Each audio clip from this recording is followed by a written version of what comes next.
Hello, and welcome to an episode of Drinking the Kool-Aid. This is a comedy podcast dedicated to the mysterious. My name is Cassidy. My name's Amanda. And what up? What up again? I feel like so much has happened since we last recorded. So much. Like we've literally done so many things. Yeah. Together. We hung out so much. We did. We had a dinner party on Friday, which I think was a success. It was. Okay, let me just tell you guys something. Cassidy made a 5-course meal, and every aspect of it was delicious, first of all. Thank you. Like, so good.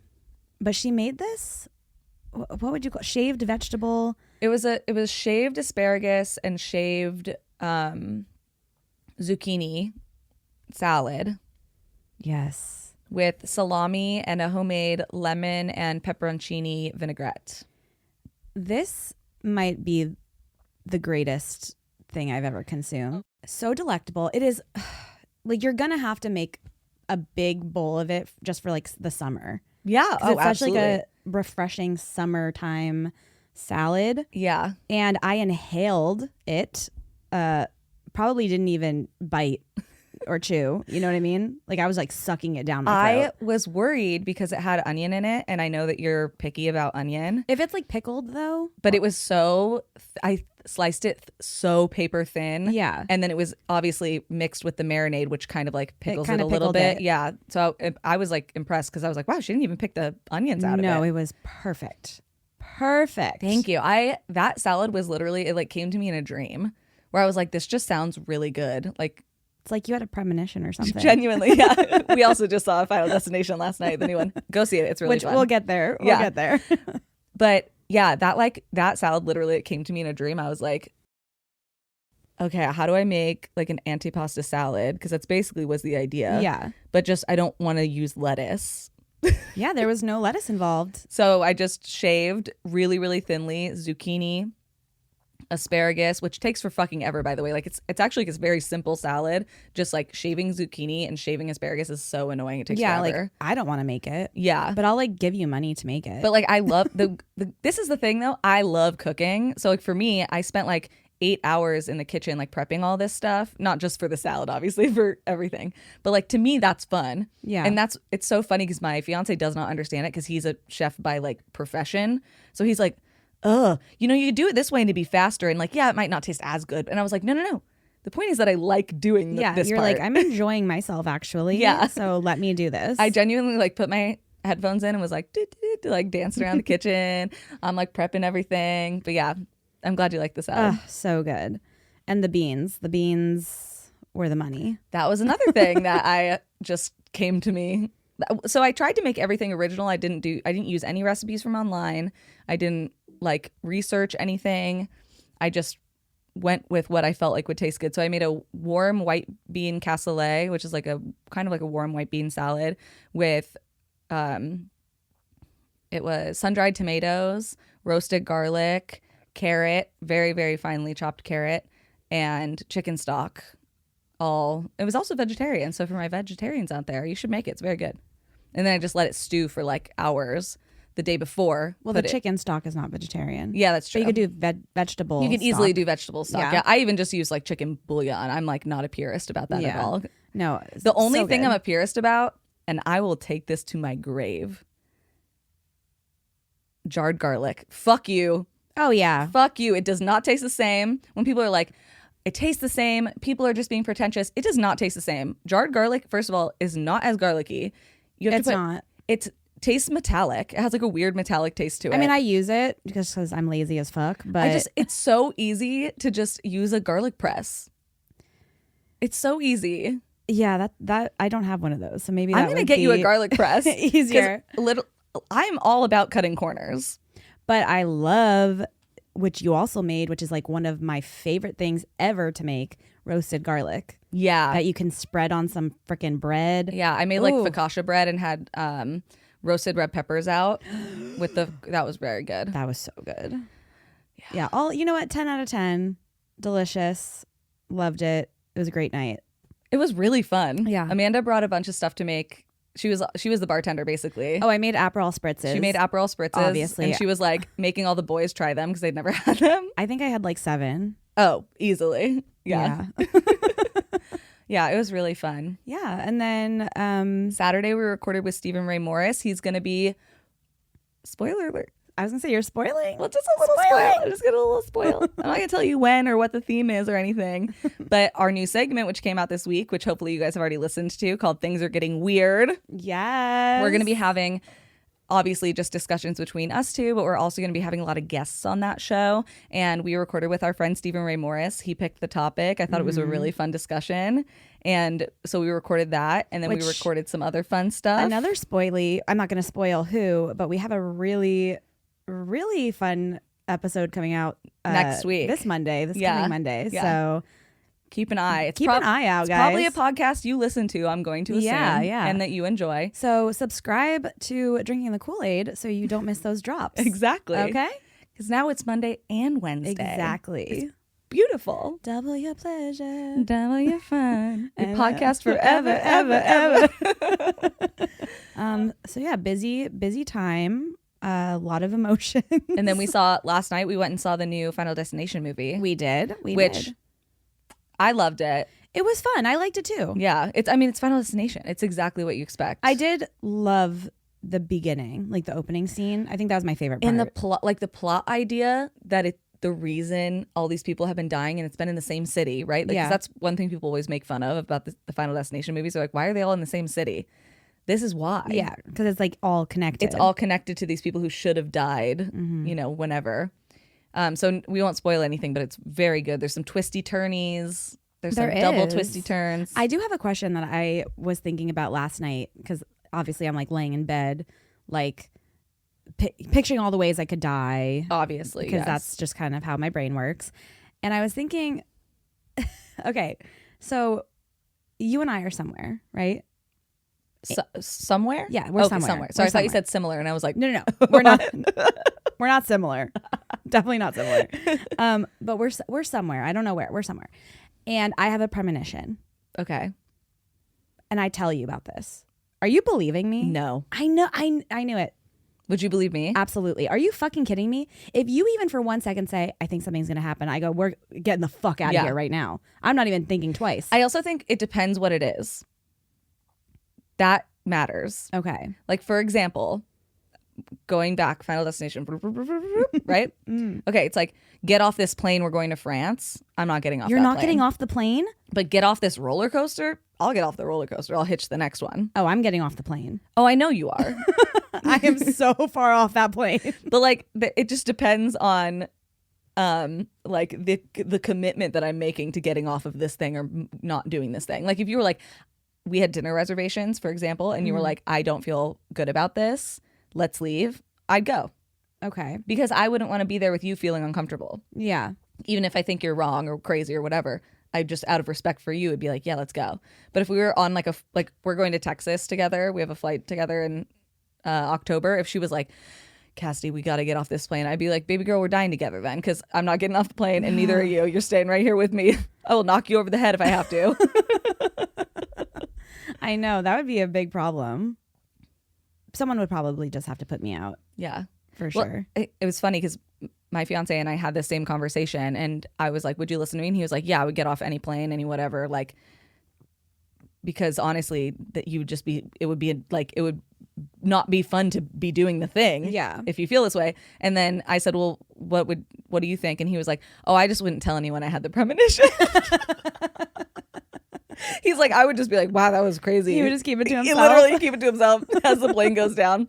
Fuck, I probably should have said something. Have told someone. Like, is that the most Andrew reply ever? He's like, I just wouldn't tell anyone. Okay, what if moving on into the movie. Okay. You get off the plane, whatever, and then I come to you and I say, I think everyone's going to be dying in the exact order. Are you believing me? Yes. Oh, you're believing that? Absolutely. Okay, great. Because if you were right about the premonition, that's true. I'm like, whatever you say, beautiful. Just tell me what I got to do.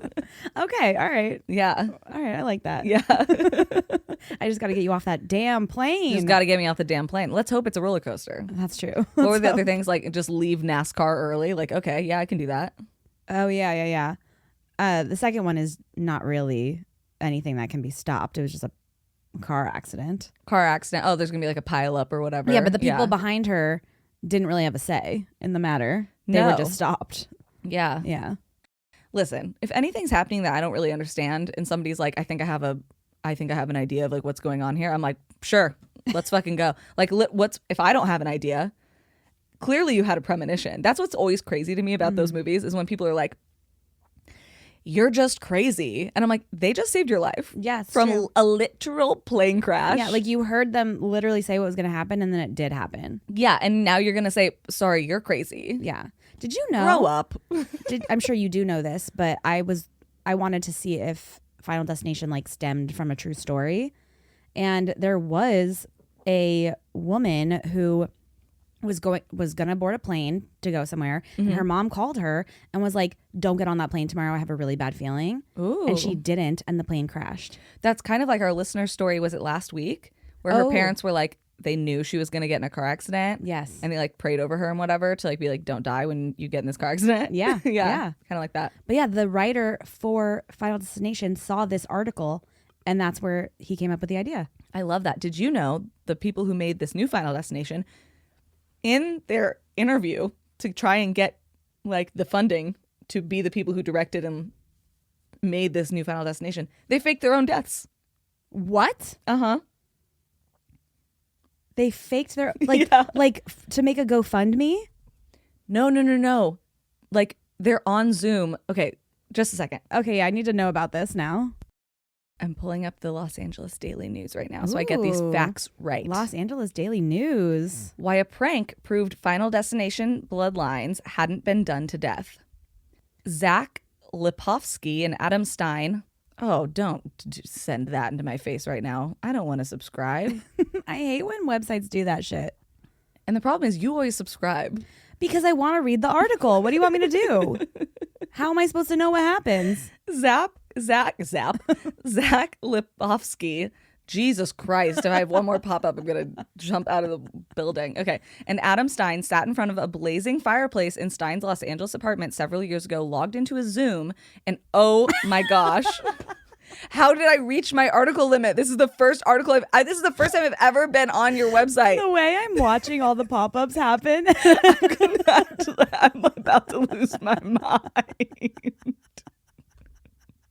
I'm genuinely I like saw on them the all edge. happening too, and I was like, every time it happened, my butthole got a little like tighter. We're about to lose her. We're gonna lose her. We're gonna lose her. Okay. Ooh, okay, now I'm on Esquire. Nothing's popped up. Thank you, Esquire magazine. By Serena Hay. Shout out. Hey. Hey, Serena Hay. So they literally faked their own death. Okay, so basically they were in front of like this big fireplace in somebody's apartment, right? The fireplace is raging. Ooh. And they say, we're huge fans of the other movies. And quote, the intricate details that go into making the Rube Goldberg-like action sequences that led to the death in these films are the most memorable parts of the franchise. Fans have their own favorites and unlock new fears every single day, objects, experiences, and all this through the film. Lipovsky and Stein hope that their new installment, which also features the last on-screen role for horror legend Tony Todd, R.I.P. R.I.P. Also, really great way that they like wove him into the narrative. Really cool. Guys, Yeah. just go see the movie. It's really fun. The two sat down to show me Death's grand design by diving deep into how each kill in Final Destination Bloodlines is.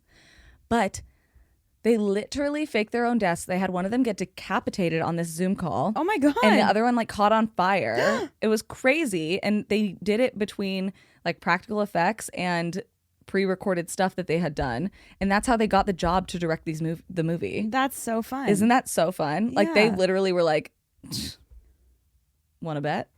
I can do it. They're like, this is in my bloodline. Yeah, this is yeah, exactly. But I just thought that was such a fun, No, that is really fun. like it totally makes sense. And the kills in the movie are really crazy and fun. What's your Final Destination, not counting this movie because there's one in this movie that I'm like, But what's your final destination? Like the one that sticks in your head. I think I know the answer. That sticks in my head. Mm-hmm. Like out of any of them in the movies, the kill. There's just so many that scare the fuck out of me. I mean, anything involving an elevator always really gets me because I'm terrified of elevators. Okay. I just guessed that it would have been the tanning bed one. Oh, well, yeah, that's obvious. That's by far the best death scene. Yeah, that's what I'm asking. Oh, like, okay, what's the one that sticks with you? And like that is my. Yeah. I just watched the third one the other night, and I was just like, damn. I texted you. I said, this is just such. This is like the best death scene of any franchise I think personally. It's so good. The way, just everything part about it, the way that they're dancing and singing to the music, and like how everything happens. You're like that could have been me. No, 100% could have been me. Yeah. Are you kidding? Yeah, absolutely. I never went to a tanning bed after that. Oh, I know. Are you joking my ass? It saved her. Ironically, that death scene saved her from skin cancer. It did. Death's coming in a different way now. Well, well probably. But yeah, it did save me from getting skin cancer. So there's that, guys. Thank you so much. Yeah. To Final Destination 3, my favorite movie in the franchise, personally. Yeah. What's the one that sticks out for you? Probably the teacher from the first Final Destination, the one who gets off the plane and she's like about to move and she like blows up her house. Yeah, and it's like the vodka. She tips over the vodka. She steps on glass and she gets stabbed in the chest, and then the house blows up. I'm sorry, when he runs in and pulls the knife out, I'm like, you're so dumb. So dumb. Why did you do that? You have to remember these are high school kids. That's true. It's kind of like watching the Hunger Games. You're like, yeah, these are high schoolers. Don't pull the knife out. Keep it in, guys. It's simple. Don't friggin' do it. Well, speaking of death. Oh, excellent. Well, we got a message from one of our cool kids named Haley. Hi, Haley. And Haley wrote us a very kind email after listening to Body by Goo. Okay. And said, hey, ladies, I was listening to Body by Goo and the conversation about organ donation. I used to work on the donor side of donation, and I wanted to let you guys know that even if you donate everything you possibly can, you won't be left as a bag of goo. Boo! I say yay! I want to be goo. They only take the skin from your back and your thighs, so you can still have an open casket funeral if that's something you're into. Can I have them take it all? Wait, they don't take your face? Well, that's why I'm saying, because I am pretty. Like, I don't mean to be conceited or anything. You guys, somebody's gonna want our faces. But like, you're gonna want this. Okay. You're gonna want this. People are gonna be like, you look like that beautiful late podcaster who was a sex symbol and also beautiful. Did I mention beautiful? I would totally be down. Take my face. Take my but actually, take my pussy if you need it. Oh. But serious question though about the face, because don't people get like face transplants? Like that's a very happens? new thing. Okay. And it's like for like burn victims, I think. So take my face. Yeah, take my face. That's what I'm saying. That's what I'm saying. Like, I don't want an open casket. I think open caskets are weird. Like, I'm sorry about my eyebrows, but you know, but like, it's better than no face. Yeah, you gotta get what they probably would have to tattoo them on anyway. So true. So anyway. Also, they're legally required to make sure that you still look like yourself when you're done with the donation process. So they'll fill your body with prosthetics, even if you're going to be cremated or made into chum like Cassidy. Don't make me look like myself. I want a bag of fucking goo. Where do I put this down? In my will? What if you're a bag of goo and you just blender me up? And ew, what? Oh, sorry. You're making it worse. I want to look like the end of what's that movie with The Substance. That's what I want to look like. Well, there's a reason I've never seen The Substance and I never will. Okay. I was gonna say, what if you're a big bag of goo and like it's like your bones and goo, but then like your eyeballs are just like in the bottom. they just slap a printout photo of me with like the eyes cut out onto the bag. Yeah, yeah, that's like googly eyes. Yes, exactly. That's what I want. Just jiggle it around. I could get into that one. You could get into that. Yeah. And sorry, I'm so sorry, Haley. You're like actually a smart person, and we're doing this to you. Haley also says, also Cassidy, I've seen them recover livers from 90-year-olds, so your organs can still help save lives, even if they're rode hard and put away wet. There you go. So you can drink literally as much as you want, and they can still recover as much as humanly possible is what Wow. that's what I'm getting. It from sounds like a this. challenge. C'est You know? la vie, c'est la va, c'est la wa. Da da da, life goes on. That was stunning. Thank you. That's how that whole conversation made me feel. No, I loved it. Yeah. Well, thank you for that information, Haley. Oh, thank you, Haley. I love when educated people send us fun emails. Yeah, I love when smart people listen to our show, actually. Yeah, that's what we're aiming for. Smart It's people really nice. and nice dumb people. No mean dumb people. Yeah. You can't be mean and dumb. Like, you really got to pick That's a struggle so on that true. one. Because that's how you end up sending us the kind of messages that we get sometimes. I'm not even going to talk about the Spotify comment we got. There's no fucking reason. Well, how about we talk about some cool people, some cool kids even. Let's talk about them because guess what? I love them. We love them. So I would like to welcome our new Patreon members. Glasses acquired. Okay. So welcome to Natalie Yu. Hi, Natalie. I love you. Welcome to Michaela. Hi, Michaela. Welcome to Kaylee P. Hi, Kaylee. Welcome to Chelsea H. Hello, Chelsea. And welcome to Jonathan B. Hello, Jonathan. Is it Jonathan Bailey? Oh, yes. Amanda just explodes. I would literally die. I would explode into goo, probably. She would become body by goo. Yeah. Goo bag. I would have to scoop her up into a bag But it would be goo coming from and just give her my bottom half. And she's on her period, so it's just bad news. Yeah, that's so true. Thank you guys so much for joining our Patreon. We only get to do this podcast because of viewers like you, and we really do appreciate you. Make sure that you send us your address on Patreon. Yes. Some of you still haven't done that, and you've been patrons for a long time. Years even. Kick it into gear, man. We want Yeah. to send you goodies. That's we so really true. do. And thank you guys so much for listening to the show. We really appreciate you, and you guys are totally the reason that we keep doing this.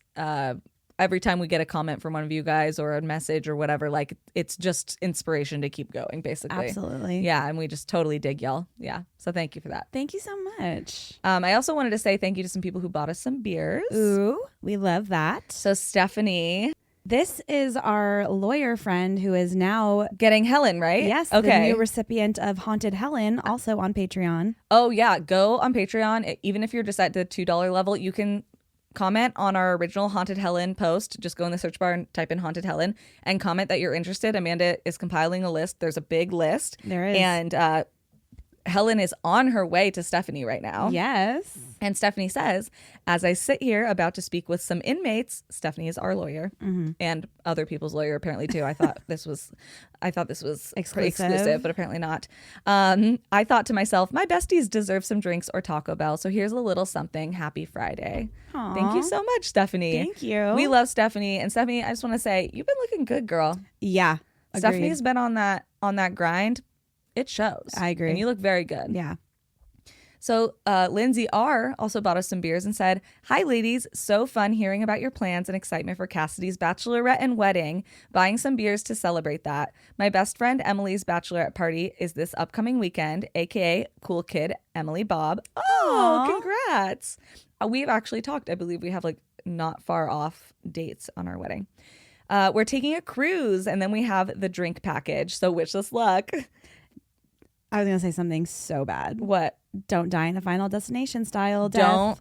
I'm on the surprised there cruise, hasn't been please. Final Destination cruise ship edition. There will be. That's okay. There will be. I don't want to fake my own death or anything, but I'm here to make that plea. I think I would make it. I could do a great Final Destination on a cruise ship. Should we make that? We should make it. Somebody give us $1 million. Can I? Or two. Okay. How would you make me die? How would it make you die? Yeah. Like what? Okay, would, wait, okay. let me okay. finish this. What would? Okay. Sorry. They say, thank you for all that you do, XOXO, Lindsay. Thank you, Lindsay. Thank you, Lindsay. And thank you for spawning this conversation. And we hope that you and Emily are having the time of your life. Oh, yeah, you're there like right now. Yeah. That's awesome. How would I kill you in a Final Destination Yeah. movie? Like what would be my character and how would I die? Okay. I would make your character a soccer mom. Oh, okay. You're a soccer mom. Your kid is like, let's say 7. Okay. Okay. And Feels a little old, but that's fine. old enough to play soccer. Okay, 7's fine. They can be 4 if you prefer Yeah, I that. want 4, but okay. it's fine. Because she's like, I'm not old enough to have a 7-year-old. Okay, 4. They're 4. Are you happy? Yeah, 4. So you were supposed to die on a cruise, but because of the hubbub that some random stranger that you don't even know caused, the cruise takes off. You miss your cruise and it takes off without you, and you have to fly home from Mexico instead of taking the cruise back. And then the ship sank. Ugh. It caught on fire and exploded. Ugh. So you're at home. You don't know death's coming from you. You're at your kid's soccer practice. Maybe it's a Saturday morning game. Let's say that. Saturday morning game. At the game? Oh, are you ready for this? Oh, Absolutely. no. You and your 3 best gal friends who also have kids on the same team. Okay. You guys are making little secret cocktails in your Stanley cups. Like, this is going to be something I do. No, I know. And you have a Stanley cup for sure. Yeah, of course. And you're jingling nice. You can't stop jingling nice. No, would Yeah. I? And you're making little cocktails. You guys are like laughing and talking amongst each other. You're not really paying attention to these kids because like that's the point. Because that's boring. That's boring. The kid. Yeah. Have you ever seen a child play soccer? It's so boring. It's so boring and so bad. It's cute for like 45 seconds tops. So that's why you guys are you're fucking pouring vodka Yeah. into your orange juice You gotta or spice whatever. things up a little. Yeah. And you're kind of at a park that has like a green belt kind of situation, and that's where the kids are playing the soccer. Okay. So there's a little bit of like a Indent? like tiny canyon type situation. Not a canyon, obviously, because it's just a park. But all the parking lot is above. Okay. Yes. Is a car gonna smush me? Let me get there. Bitch. So you guys are drinking, whatever. The kids are playing soccer. One of the kids hits one of the balls. It goes up into a convertible, and the person didn't put their top up. And it hits the car, and it hits it into neutral. Okay? Mm-hmm. And as you're sitting there drinking, one of your friends who's drinking is like, oh my gosh, I totally forgot. I have to go take my daughter to dance lessons. I'll be back in like 20 minutes. They get in their car, but they're a little tipsy because they've been drinking with you. And so they accidentally, Irresponsible. when they're backing out of their parking spot, they accidentally hit the car that's in neutral, and it starts it rolling, and it rolls down into the field and splatters you. That's pretty good. Yeah, that's how I would kill you. Yeah. How would you kill me? Oh boy. I'm not as creative as you, unfortunately. Like, my first initial thought was eaten by a shark, but That's just a goal. that's just what you want in life. Literally what you want in life. Well, I feel like it has to be something to do with your biggest fear, right? Which would be like heights. I'm pretty afraid of heights. Yeah. So you would I'm have afraid to, of heights, and I'm very claustrophobic. So you would have to be like, you would have to like fall off like a scaffold or something somehow, you know? Yeah. Because that's the only thing I could think that would like actually scare you. Okay. I have an idea. Okay, tell me. Yeah. Like, sorry guys, I'm not as creative as Cassidy. So- she's the brain. She's a writer. Okay. I'm not. But I can Okay. come up with the initial. Yeah. So I have an idea. So I'm having a meeting Yes. in Hollywood Okay. in like a tall building alone because you are visiting your parents in Florida. Okay. And so I have to go to this meeting for the podcast. It's like some sponsor, somebody who wants to meet with us. And they're like, oh, come to this Netflix studios. We're up really high. And I hope this happens, actually. And they're, yeah, right. I'm manifesting a little bit. And they're like doing some work on the outside of the building. You know, it's not Netflix, it's Schmetflix now because it got bought by Schmetflix. Schmetflix. And so they're changing the sign. So they have a bunch of scaffolding out on the thing. And this is for a show that we're obviously going to be like ghost hunting. Yeah. It's for hunting the Kool-Aid, Yeah. clearly. Perfect. So I'm in this, they're like, hey, just go wait in this office and I'll get you some coffee. Jennifer will be with you shortly. And I'm like, oh, thank you. Yeah, totally. And I'm nosy. Yeah, you are. I'm so nosy. And so when I get set in this office, I start to get bored. I look at my phone for a second, I start to get bored. Yeah. So I start snooping around. Why I'm would looking you at not? things. They've got like a cool printer. I'm like doing a scan of my face, just like seeing what's up. And then there's accidentally a paper jam. And I'm like, well, I can't have my face jammed in there. They're going to find out. I thought I was going to put this in my purse and leave. Right. That would be really embarrassing. So I'm like trying to unjam this paper from this printer, right? yeah. And as I'm trying to unjam it, my head gets stuck in the printer. In the printer? Yeah, like you know how they have those little like you pull out like the drawers with the paper. My head is in there because I'm trying to unstick it, and my head gets stuck in there. And as that happens, I knock over a glass of water and that gets on to the plug-in that's plugging the printer and it starts a fire. Ugh, it's always a fire. Okay, so it starts a fire, and so I'm panicking. My head's still stuck, and I can hear this fire. It's roaring, and it's getting hot in there, obviously. And like Tracy at the front desk is not even fucking paying attention because she's a fucking Gen Z. She has her AirPods in, and she's like, she's vibing. Not only does she have her AirPods in, and she's listening to Chapo Roan, but also Pink Pony Club. But also the espresso machine's going because they're getting me a coffee, even though I'm allergic, and I told them I'm allergic. I was gonna say, and it's going, and it's making the noises like the whirring, and all that loud, stuff, right? Yeah, because and they were doing really nice ones. They were doing work outside the building. Yeah, so you're just hearing like knocking, like nobody can hear me going like help, like because that's what I'd be doing. So I'm stuck in there, and I finally get my head out.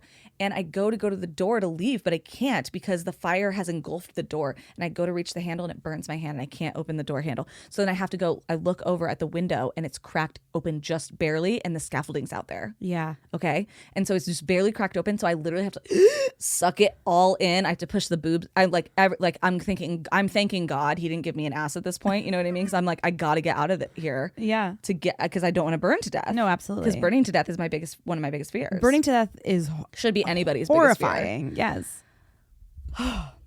And so I like squeeze my big ass out, my little patootie out there, and I'm on the scaffolding and somebody drops a hammer and I watch it fall right past me and I'm going, oh my God, that almost hit me. That almost hit me.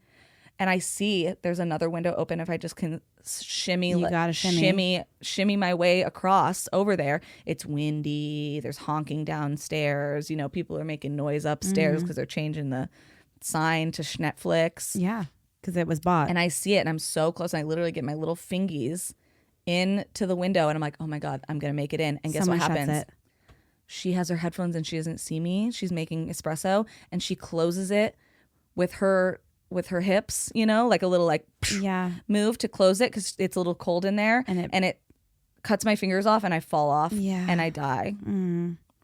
Maybe I land on somebody's car. We could do a car theme. Yeah, I think so. I land on the executive I land on Jennifer's car. You land on Jennifer's car while she's pulling in. We are not getting this deal. We're not getting this deal. But that's I feel like. Cassidy, I just want to tell you something right now. What?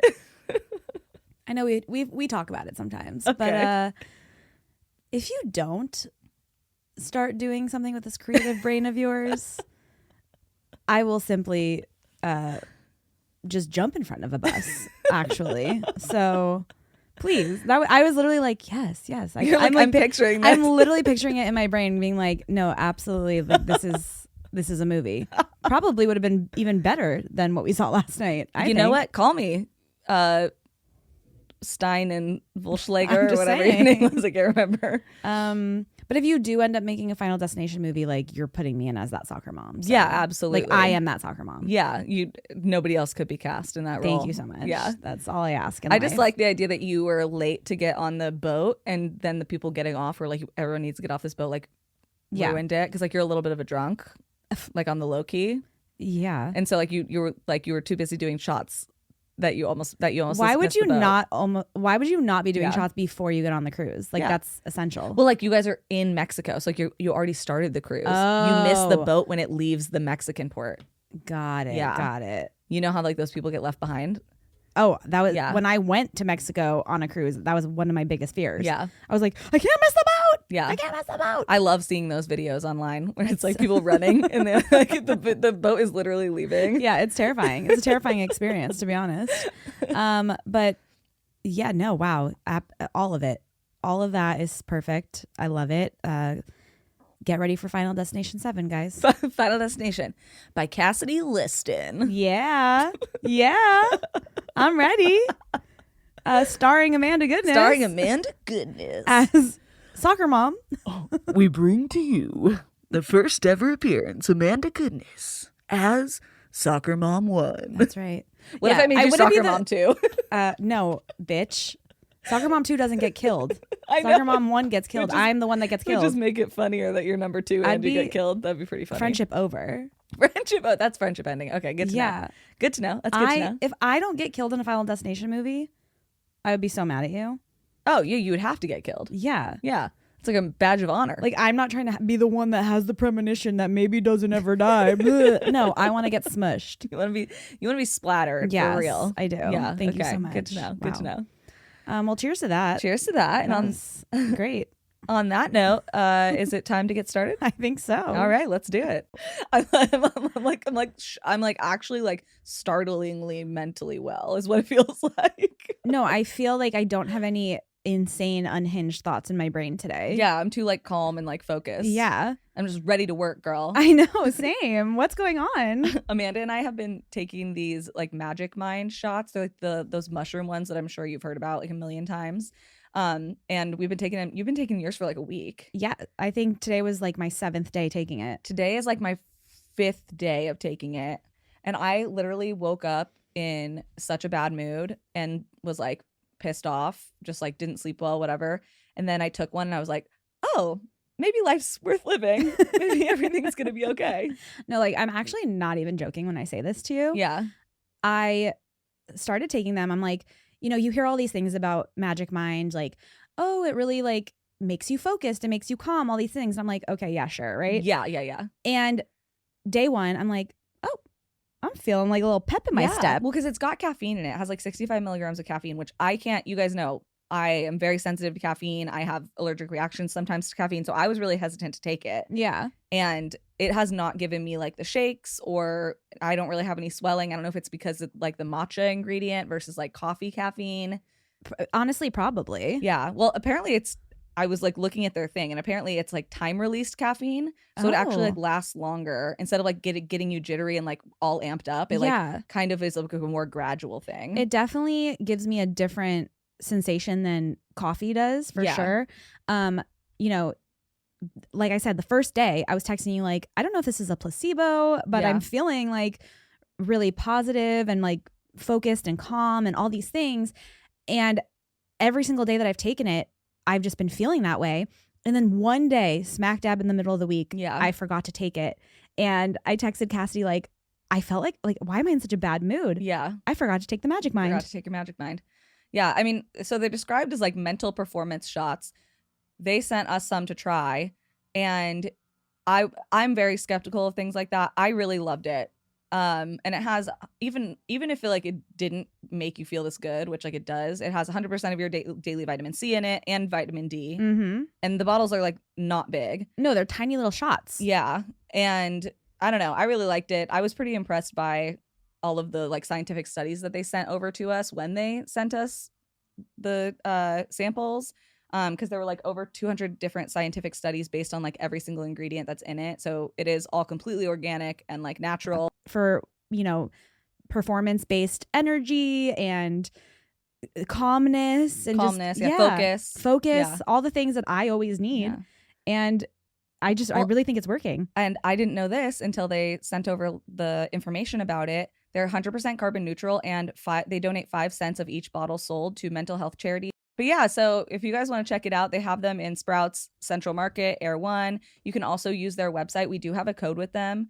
So you can go to magicmind.com/Kool-Aid20, and that'll get you either 48% off your first subscription or 20% off a one-time purchase with the code Kool-Aid20 at checkout. Hell yeah. It's something I would definitely recommend. It ships to over 65 countries, so no matter where you are, you can probably get it. And if it helps you out, tell us all about it. I'd love to hear it. Okay, so I'm actually going to do the true story behind one of my favorite movies. I genuinely can't believe I haven't covered this. I once again had to like do a triple check to make sure. Oh, I'm nervous. And I'm going to be doing the true story behind the movie Jerry and Marge Go Large, or also known as the Massachusetts Lotto Scheme. Okay. Yeah. So my main source was the Huffington Post article by Jason Fagone. That's the one that actually inspired the movie and everything. And then there was another article after the movie came out by New York Times writer Josh Rottenberg that was also very good and informed a little bit into like these people, and Wikipedia. I think you mentioned it briefly when I covered that one lottery scam. Because this is like one of my favorite movies. And the movie is called Jerry and Marge Go Large. The article from the Huffington Post is called Jerry and Marge Go Large. Yeah. And And Because I was like, I remember those names, but I know that you didn't cover it. yeah. But definitely, if you enjoy the story, which I hope you do, go and watch the movie. It's Bryan Cranston at his finest. Yes, you told me about the movie. It's such a good movie and like truly a really fun, cute, like almost love story also. I love Because that. in the movie, I mean, I'm sure it did in real life too, but in the movie they kind of like use this as like way to like reignite their romance after 40 plus years. Okay. Yeah. Let's go. All right. So Jerry and Marge Selbee were married their senior year of high school and stayed together for the rest of their lives. They're both still alive, by the way. Oh. And they raised 6 kids before having multiple different jobs. Marge, for the most part, was a stay-at-home mother. But Jerry was really fucking smart, and he worked like a bunch of different jobs in all sorts of fields. He did not go to college right away after high school, but he did end up getting like a bunch of degrees. We'll talk about that in a little bit. But he was really fucking smart. And at one point he goes like, they live in Michigan, right? And he's like, we should open a party store. So in Michigan, party stores are like liquor stores kind of. Okay. Or if you think like a bodega, it's like a corner store. With like party supplies. No. Oh. They just call them party stores because that's where you go before you go to the party. Oh. Yeah. So like you get liquor, cigarettes, snacks, stuff like that. Got it. Yeah. It's like a corner store. And that's exactly what he names his party store is the corner store. The original Yeah. Jerry. That's just like what they call them in the Midwest, a party store instead of like a convenience store or something like that. No, that makes sense to me. Yeah. So he is like, we should open a party store. He does all these like mathematical equations and looks at a bunch of maps and like, I don't know, a bunch of smart people shit. And he realizes that there's like a small town, but the small town is close enough to a Chrysler factory and another car factory that if they open a party store there, it'll do really well. And so they do. They move to this small town, and for 15 years, they run a party store that is like pretty successful. And he knows everybody's order. They have a bunch of regulars because people get off the night shift and they come through and do all this stuff. And, you know, he's just a smart guy. Love it. And he had always been super smart. He was known for solving puzzles. And when he worked for the Kellogg's factory, he actually cracked the code how a competitor labeled which factory and which shipment each box of cereal was from. And he used that to help test the freshness data versus their own product. And he just did that because his brain is just smart. Okay. Yeah. Shout out, he was dyslexic and actually struggled in school until 8th grade when he did some standardized testing that showed that he could understand math computation at a college level in 8th grade, despite never being taught any of those theories. So he was just a smarty Wow. pants. Yeah. Couldn't be me. And because he was so gosh darn intelligent, you know, it's the Midwest, gosh darn, he had a lot of hobbies on top of continuing his education. As an adult, he received multiple degrees, and he even had a master's in some sort of math thing. And he was working on a doctorate, but had to end up quitting because he has 6 fucking kids and had a bunch of shit going on. But he was really into geology for a minute. He got obsessed with vintage coins, mushroom hunting, all sorts of stuff. Mushroom hunting. Yeah. So once he got his claws into an idea, he really like got obsessed with it, which same, brother. I'm kind of that way too. I go through like different phases of different weird things that I'm really into. And then I suddenly weirdly know way too much about 18 different subjects. That's very true. Yeah. But when him and Marge retired, they had a lot of time on their hands because neither one of them drank. They didn't smoke. They didn't like to gamble. They were like very teetotaler is how they were described, like straight edge. And they suddenly were like, well, what do we do now? We're bored. Huh? Jerry himself had a routine where every day he would go to the local gas station / Subway for a cup of coffee and the daily newspaper. He liked to read the Detroit Daily Newspaper, which was like the biggest city nearby. And then he would go and check in on the corner store and their new owners that they had sold the store to when they retired, have a chat with them, and figure out the rest of his day. This is a small town. The town they lived in is called Everett, Michigan, and the population is 1,800 people. Okay. Yeah, so very small town. But like I said, because of the factories outside of the town, a lot of people drove through the town on their way off of or into work, and that's how the corner store was so popular. Got it. Yeah. So they retired pretty comfortably, but it's also a small town in like a cheap-ish area. So yeah. On one of these visits to the corner store, he saw a brochure for a new state lottery game. He had actually really loved the lottery when he worked at the corner store. Who doesn't? Not because he liked to play it, but because he would get a 4% kickback on every ticket sold, and it would average about $20,000 to $30,000 a year extra to his business. Whoa. Yeah. So he was big fan. Yeah, that's a lot of money. Apparently, when ticket sales started going down, he would take out pennies and tape them to tickets, like lottery tickets, and say that they're brand new pennies and they tape because it's a lucky penny, and it would boost sales. He was once again just a smart business guy Jerry. all around. Yeah. I see you. The new game was called Winfall. Winfall, get it? Instead of windfall. Oh, like a windfall. Windfall because you win. Or you fall. Windfall. And after a quick look over the brochure, he was really confused because he thought he must not be reading it right. So he took one home with him, and the thing that confused him is, as far as he could see, there was a mathematical error in the gameplay that would make it nearly impossible to lose if you bought a certain number of tickets on certain weeks. During this game, there was a $5 million bonus, similar to like the Powerball. As it gets paid into, the bonus gets larger and larger. But if the bonus goes over $5 million, they would do what was called a roll down bonus. And any lower win, as long as nobody wins that $5 million bonus, any lower win would get paid out at a much higher rate. And he realized that if you bought enough tickets, you literally would make money on this. Okay. Once again, he's really smart. At one point in the article, I wasn't even going to include this, but it's the perfect way to explain it. He kept telling his kid, because he has 6 kids, he kept telling one of his kids, this is basic 6th grade math. How did people not realize this? And his daughter described it as when her dad would talk about it, her eyes would glaze over because it didn't make any sense. I mean, sometimes like when you talk, like my eyes glaze over. You're like, uh-huh. I'm like, yeah. What? Blah, blah, blah. Points. Uh-huh. Points, numbers. Yep. Specifics. Science. Science. When he realized this, he realized that he could beat the system of this game if he was willing to buy enough tickets. Before he actually does this with his real retirement money, once again, this is like a fixed amount of income because they were business owners. They made enough money, they retired. And he decides to take out several $1,000s and do this. He does a mock version of it where he makes a bunch of fake bets and says like, oh yeah, I would have won money if I would have actually made these bets. So he decides to test out the theory, and he drives out of town to a store where no one knows him and buys $2,200 worth of tickets. Wow. The tickets are $1 each, so it was 2,200 tickets. When he goes down to count his winnings, he did win quite a bit, but he actually lost $50. He only made $2,150.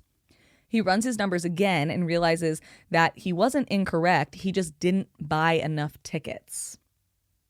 Wait, okay. Sorry. He bought 2,000, how many? 2,200 tickets. And he only made 2,000. 150. That's crazy that he won that many times. Yeah. Yeah. So he realizes if he buys more tickets, he'll win more money. And so the next time, a few weeks later, when another roll down bonus happens, because it only works during the roll down, he bets $8,000 and wins $15,700 for a profit of $7,700. Okay. Yeah. He keeps betting more and more and realizes that the larger his bets are, the higher his profit percentages are. They actually hover around 45 to 50% profit margin. And he also realizes that he needs to tell his wife. His wife, like I said, straight edge, doesn't gamble, doesn't even like the idea of gambling. And he was really, really nervous to tell her because she was just not a risk taker. But it turns out He should have just fucking told his wife, because there's a reason they were married. They're married for as many years as they were, because he tells her what he's been doing.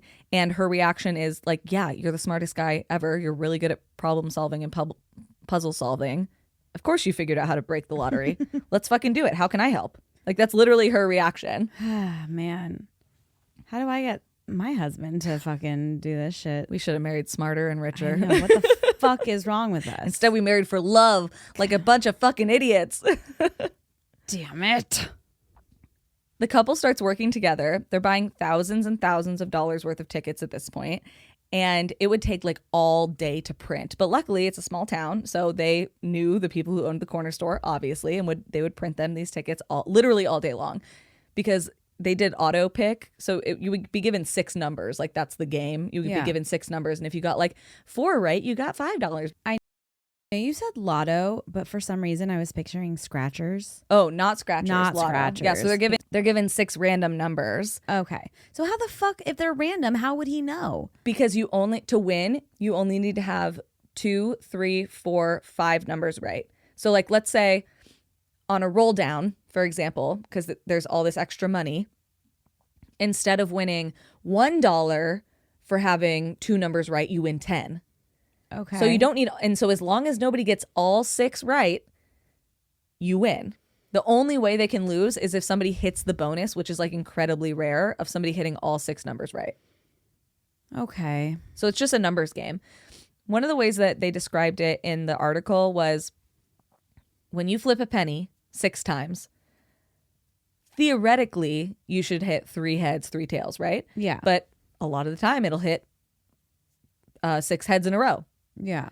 But if you flip a penny 10,000 times, it's going to get a lot closer to 5,000 versus 5,000, because probability just gets more understandable at higher numbers. My eyes were glazing over. Sorry. Yeah, I felt it. Okay. I felt it. So they started just printing out all of these tickets, buying thousands and thousands of dollars worth, and they would go over, once the winning numbers were released, they would go over each ticket individually. They had to. They couldn't just like scan all of them. They would literally physically go over the ticket and compare the numbers, and that would also take hours and hours and hours. I would be so annoyed with him. I'd be like, can you stop? Like, you're pissing me off. She's doing it too. I She's know. helping. No, but I'm saying, like, I'd be fucking pissed off, like, if I was working the corner store or whatever. Oh. And then, like, I have to, like, make sure that these are accurate. Oh, no. They don't have to do it. Oh, they don't have to. Jerry and Marge are doing it. Oh, okay. No. Jerry and Marge go over all the tickets, and then they bring in all their winning tickets, and then those people just scan the winning tickets and pay them out. Got it. Because I was going to say, I would be No. They really, fuck you. They really didn't inconvenience the workers. And like I said, it was a really small town. So they just knew Jerry and Marge. And like, it's not like they were selling that many lottery tickets anyway. So they're like, yeah, just use the machine and print out as many bets as you want, basically. Okay, great. So once they started making some substantial cash, they asked their kids, hey, do you want to pool in some money? Dad's got a new scheme going that's making us some good money. Dad's got a scheme. And they're like, Dad's smart as fuck. I'll get in on Dad's scheme. And this is the first time something goes very wrong. Because the stupid fucking kids get involved. That's why. So on the first go with the kids' money, they bet $18,000 pooled to the game, and they lost it all. Somebody hit the jackpot. Yeah. Well, okay. Jerry, how'd you not plan for that one? And Jerry says, I promise this is a rare fluke. You have to lose one out of every 100 times to win the other 99. Trust me, I'll make it back. And the kids trust him, give him more money, and they start winning insane amounts of money. And it's like that 18K never happened. How is everybody so rich? They're not rich. They have 6 kids. They pulled together 18K. That's not rich. Feels rich. We could get together $18,000. I'd be like, if I we have to needed give you how much money? What? Well, he said you don't have to give me anything. I'm just saying, because he was like, I'm not giving handouts. You have to invest if you want the return, basically. Yeah. And by June 2003, only like 6 months after he started buying his first tickets, Jerry and Marge decided to make an LLC called GS Investment Strategies LLC that would sell shares of the company for $500, and they would pool all the money from the shares into buying tickets, And then he would pay these shareholders out after winning or let them roll over their money into the next ticket purchase to get even more money. Okay, wait, hold on. So they literally make a company, like a business, but they're doing something illegal. It's not illegal. It's not illegal? He's like using math and stuff to win the lotto. It's not illegal. Huh. Yeah. Okay. Mm-hmm. I would assume it was. And there are multiple people, like if you win the big Powerball or whatever, there's a lot of people who are like start an LLC immediately and cash it in through the LLC instead of yourself. Okay. Yeah. And there's also big gambling groups. This is not a rare occurrence. People go in for the Powerball or whatever, and you're a shareholder, and that just guarantees, like, let's say it was me and you, and I said, hey, give me $10. I'm going to buy some Powerball tickets. And then we won. And I bought the tickets, even though you gave me the $10. Yeah. I would have a full claim to that money, right? Right. But if we did it under the LLC, we would have to be legally, we would have to split it, right? Okay. So that's why So he you was could doing fuck me over if we weren't under the LLC. Exactly. Yeah. Okay. Yeah. Well, good thing we are in an LLC. We are. So if we ever win the lottery, So we'll do you it under the LLC. Dumb bitch. Can't scam me. Can't scam her. She's too pretty. Oh. So, like I said, people could buy a $500 share of this LLC, and then that would be a part of the money that was buying these tickets. And by spring of 2005, GS Investment Strategies LLC had played Winfall 12 different times on the roll down and made over $120,000 in profit. Damn. Yeah. In just like a year and a half. This is when tragedy strikes. Tragedy? Well, tragedy for Jerry and Marge, especially Jerry. The Michigan State Lottery ends the Winfall game and starts a new one that does not have the same odds. No. Jerry and Marge are devastated, and not really because of the money. Like, they were pretty comfortable. It was mostly because they really liked doing it. They were both in their late 60s at this point. They enjoyed spending that time together and having a task that they did together. They really liked being able to help their friends and family make money.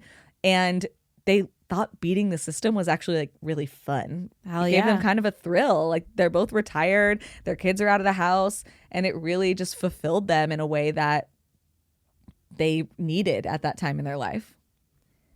I was going to say, what about all their shareholders and stuff? Well, they were sad too. And luckily, one of their shareholders was paying attention to lottos in other states and emailed Jerry 1 month after the Winfall ended and said, hey, there's another Winfall game, but it's in Massachusetts. And basically has almost the same rules. Like, it was like 5 numbers instead of 6, and like very, very small changes because it was a different game from a different state gambling thing. But it had very similar rules, very similar odds to the Michigan one. And Jerry ends up finding all the rules for this new Winfall game, does all the calculations, and is like, oh, hell yeah, we can do this. Like, we're going to win a fuck ton of money. But don't they have to like go there, move? So his friend even has a connection to a store owner with a lottery machine that's right near the border where Jerry and Marge can go and print tickets all day, every day for a few days, every time there's about to be one of these rollover bonuses. Okay. Or roll down bonuses. And the roll down bonus for this one is only $2 million instead of 5. So it happens a little more frequently. Okay. So the store is a place called Billy's Beverages. And it's this tiny little liquor store, but it has a lotto printer in it. That's all you need, baby. Mm-hmm. Jerry gets in contact with the owner and he's interested. He's like, yeah, sure. Like, we're not like a super busy place anyway. And he even offers to let the owner of Billy's Beverages become a part of the LLC as like repayment for letting them use his machine. Okay. So Paul is the name of the owner of Billy's Beverages. I know it's not Billy, it's Paul. And he actually realizes that they could be doing even more, printing even more tickets. And so he gets them in contact with a local diner, and they have double the printing ability now because the diner has a printer too. The diner has a printer. Has a lotto printer. Wow. Yeah. They're really into the lotto. Yeah. I mean, it's kind of like how you can play Keno at bars. What's Keno? It's like a gambling game, when you'll see it on all the numbers in the circles on a TV at a bar. Oh yeah. That's Keno. Okay. Yeah. So in states where you're allowed to gamble, I mean, like in Illinois, the local bars in where I'm from, you can play slots in the bar. Oh, damn. Yeah. So, California's just really strict about the gambling rules. Yeah. So they print out all these things. They're printing. Like, I'm not kidding you, 12 hours a day. They get there at 6 a.m. and they leave at 7 p.m. printing. And they would buy over $100,000 in lotto tickets. These tickets were $2 a ticket instead of $1 a ticket. So that's 200,000 tickets that they're printing for days and days and days. Holy shit. Or sorry, 50,000 tickets. I did reverse math. You did. Dyslexia. Dyslexia is real. It is. And some of us are smart. Not me, but this guy. And then they would have to check those, obviously. So they would buy the tickets, wait for the winning numbers, check all the tickets for a few days at a local hotel, cash it out, and then drive the 12 hours home. Wow. And like I said, this would only happen like once every 6 weeks or so. So they were going to Massachusetts like 3 or 4, 5, 6 times a year, depending on how often it hit that roll down like quota. Listen, not bad. You're retired. You're going on a little adventure. Oh, they loved it. They're traveling together. They're doing something that feels a little bad, but it's not bad. It's just making everyone, all their friends, a little money. They have sex in a public restroom. Maybe. We don't know. Standing up. His back hurt afterwards. Probably. Yeah. My back would hurt. Oh, yeah. And we're not 68 or whatever. We're not. So then they would go home, watch the news, and wait for the next roll down, and then go back and do it all over again. But little did they know, there were other large groups in Massachusetts doing the same thing. Are they as smart as Jerry? One was a biochemical engineer who, this is so me, not the biochemical engineer part, the way he discovers this flaw part. He discovered the flaw because he was doing research into how the lottery is like actually a stupid thing to do. And he was like debating with one of his friends about it. And he started doing research into lottery odds because he was arguing with one of his friends that the odds are so poor that there's no point in doing it. And then he realized, oh shit, if you play like this, actually the odds are pretty good. I'm like, that is 100% how I would stumble into something like this. Like I would be fighting specifically with your husband probably. Oh yeah. I can see it now. Yeah. And I'd be like, no, you don't understand. And I'd be reading an article and be like, wait a minute. And then we'd immediately team up to start this scheme. I'm down. I'm ready. I was going to say, and that's how my relationship with Amanda's husband works. 100%. So that's how he realizes it, this guy. And then another was a group of MIT students where one of the students was doing a personal project on just gambling odds and whether or not there was a way to like beat the system. And he was like, wait a minute. And found this out. And so it's all these MIT kids. And he's like, hey, if everyone just pools together in our dorm room, pools together like $200, we can buy all these tickets and win a bunch of fucking money and keep doing it. And so they also started an LLC. God dang it. Yeah. Jerry, you're not original. So eventually they're buying, Jerry and Marge are buying over $700,000 in tickets. Oh my God, that's so much money. I know. And they're spending days and days at this printing machine and even more days counting the winnings. Okay, now it's starting to seem like you're doing too much. But the MIT kids are getting frustrated because the winnings aren't as much as they should be because now they're being split between these other groups. Oh.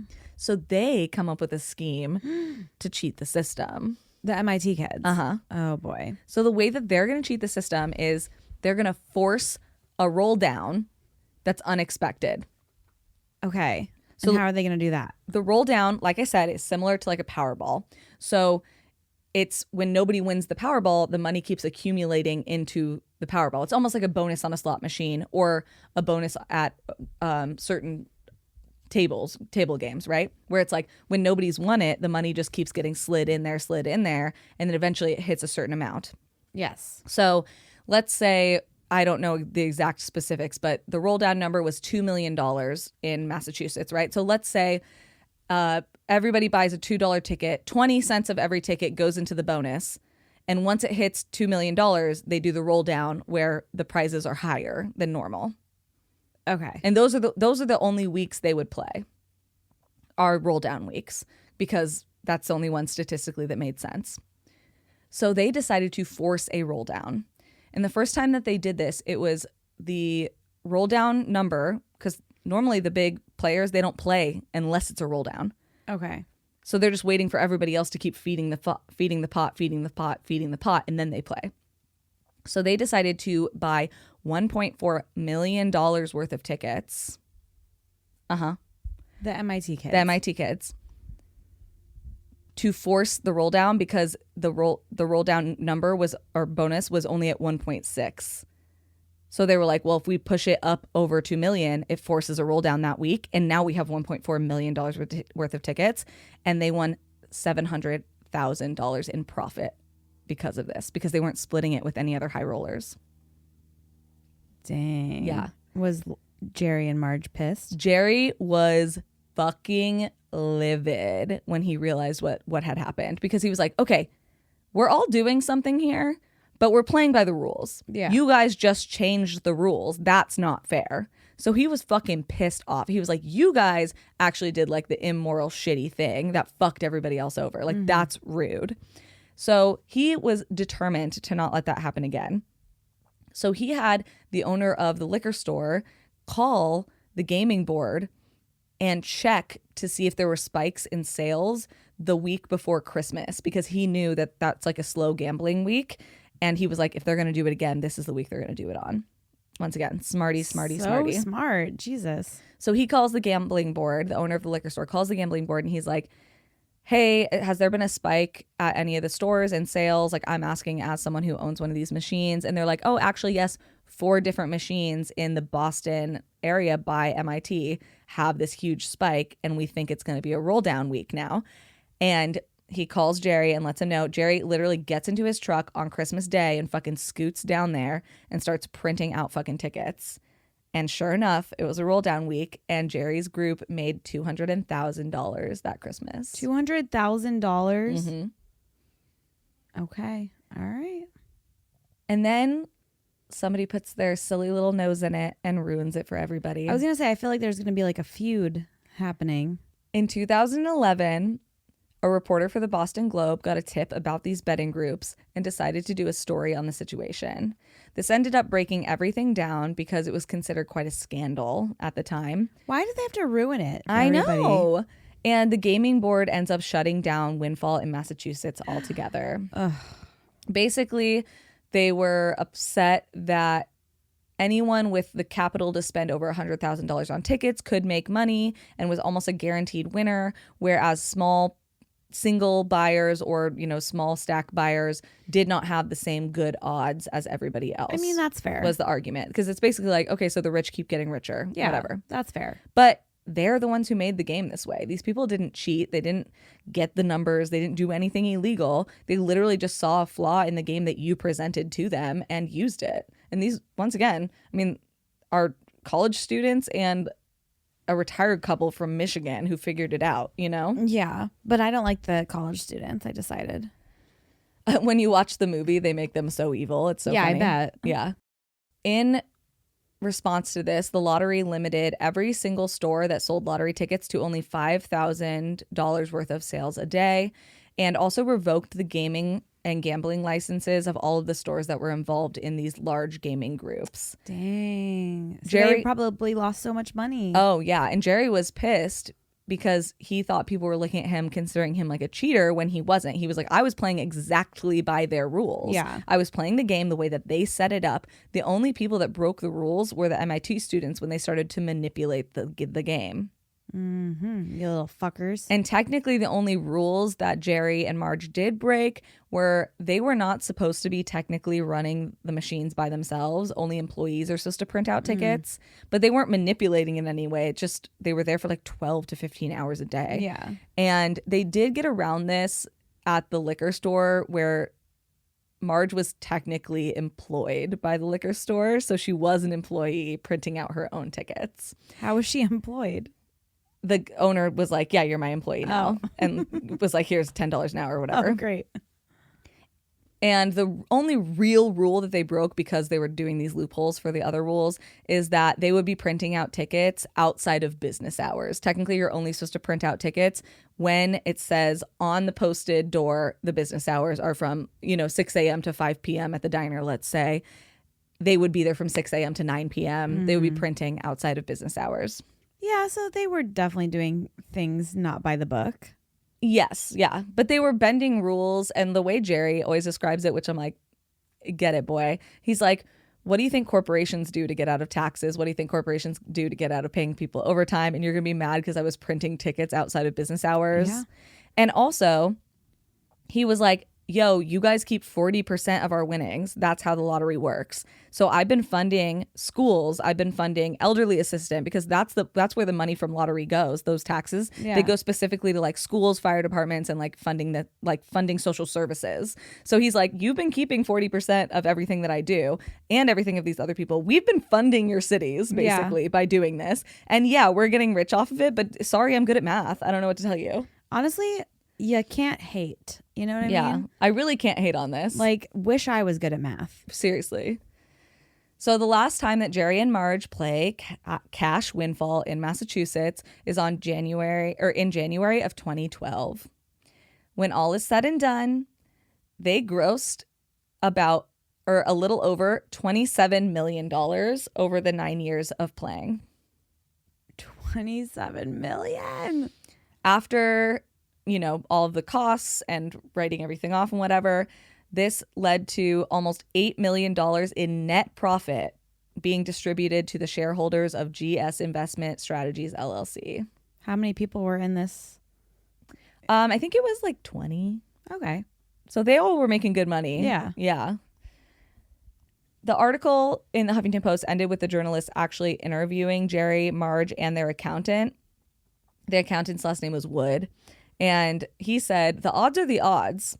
And Marge said they were just computer picks because they didn't even write out the picks. They literally had the pick, like the numbers randomly selected. Yeah. And the accountant says again, there's no magic to computer picks. It was perfectly legal. It's the American way. And Jerry said, all I do is look for tendencies. That's all. Nothing is guaranteed, which they did have huge losses, like about 4 times, but only 4 times out of the number that they played. Yeah. And Marge, who just turned 80, said, quote, I really do miss it. I'm too young to quit working. 80 years young, baby. Yeah. Yeah. Wow. It So- does seem like it would be really thrilling Yeah, it was thrilling for them. and like something fun to do with your husband. Yes, it was literally a way for them to spend time together. Yeah. They would usually like do it in front of the TV and just be like looking at these numbers and like have a TV show on or something that they liked on the TV. Marge especially, Jerry less so, but Marge especially said that it was really exciting because she doesn't gamble and didn't gamble.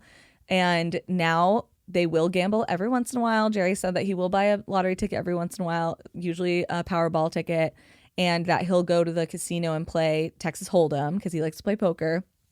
And that he always gives Marge $100 bill to go play the slots. And when they leave, she gives him the $100 bill back because she does not like gambling. Oh, okay, Yeah. Marge. Yeah.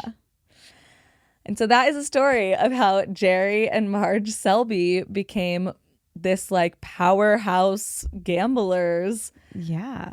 This Uh, Powerball couple. Yeah, Powerball couple for sure. Yeah. Yeah. And they helped to raise money for people in their community that really needed it. There was a closure of one of the major plants in their community, and it left a lot of people unemployed. And the money that was made from this actually helped stimulate the economy, helped people get jobs, and helped a lot of families that were in need. So Hell more yeah. power to you.